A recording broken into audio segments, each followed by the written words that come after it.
In this tutorial, we're going to show you how to import files and drivers to your project and how to enable them in the SDK config file. Importing files to your project can be done in the Project Explorer. We will add a new folder for our files, and to do that, right-click on your project, select New Folder, and give the folder a name. I will call this folder Demo.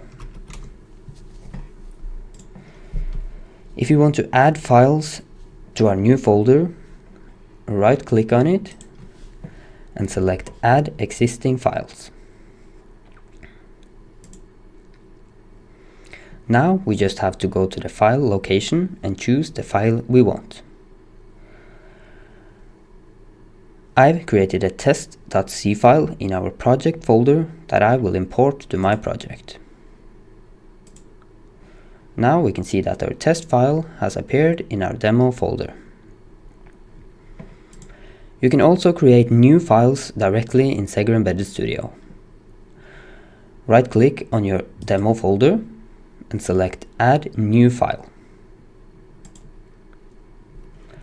Now we must choose the file format, the name of the file, and the location to save the file. So I will create a C file called a new file, and I want it to be saved in our project folder. Press OK, and we will see that the new file has been added to our demo folder. And now we can start editing it.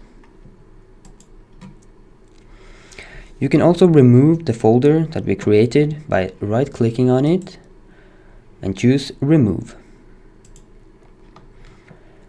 This will remove all the files in that folder. If you want to use one of the drivers in the SDK, we have to make sure that it is enabled in the SDK config file and that the driver is added to our project.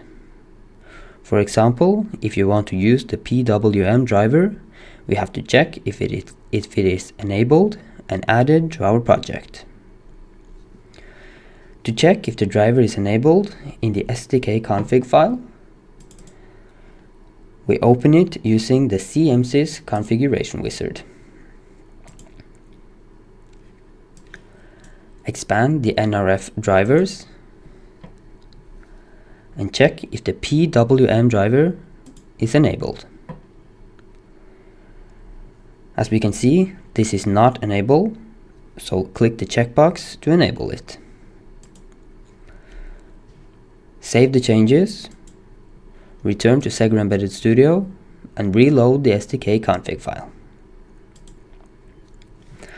Now that the driver is enabled, we also have to import the driver to our project. Right-click on the NRF driver folder in our project and select Add Existing File. To find the driver, we have to go all the way back to the SDK base folder, go to Components, choose drivers_NRF, locate the PWM folder, and add the PWM driver C file.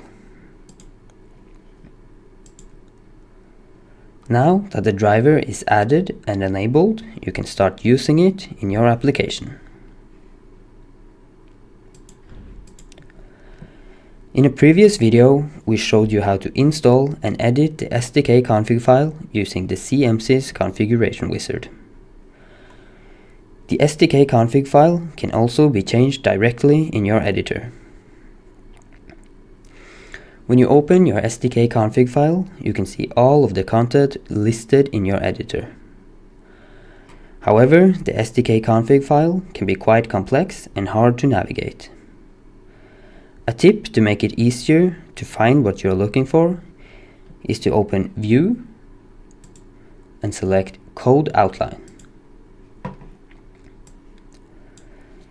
If you expand the defines, you can scroll down and get a better overview of the content.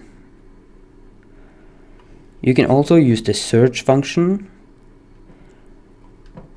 go to Search and select Find. Now you can search for whatever you want. When I search for PWM, we can see that I found the PWM driver. That's it for this tutorial. Thanks for watching.